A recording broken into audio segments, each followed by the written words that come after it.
শুক্রবার রাতে ইসরায়েলে ভয়াবহ হামলা চালিয়েছে ইরান। কিছুক্ষণের মধ্যেই ইসরায়েলের পুরো আকাশ আলোর ঝলকানিতে পরিপূর্ণ হয়ে গিয়েছিল। চারিদিকে সাইরেনের শব্দে ইসরায়েলের মানুষদের বুক কেঁপে উঠেছিল।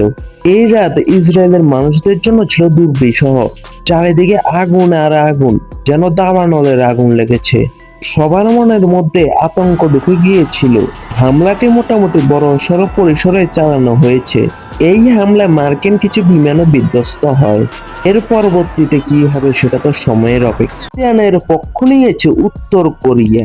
উত্তর কোরিয়ার রাজা সেনা কিম জং উন তিনি বারবার যুদ্ধের মহড়া চালাচ্ছেন এবং বিভিন্ন ধরনের মিসাইল অস্ত্র শস্ত্র চালিয়ে দেখছেন কোনটা ভালো হবে। কিছুদিন আগে তিনি ইরানের রাষ্ট্রপ্রধানের মৃত্যুতে শোক প্রকাশ করেছেন এবং তিনি সরাসরি ইরানের পক্ষ নিয়েছেন। তিনি বারবার যুদ্ধের মহড়া চালিয়ে এটাই ইঙ্গিত দিচ্ছেন যে আমরা যুদ্ধের জন্য প্রস্তুত। কিম জং উন যদি যুদ্ধে যোগদান করে তবে কিন্তু ধামাকা হবেই।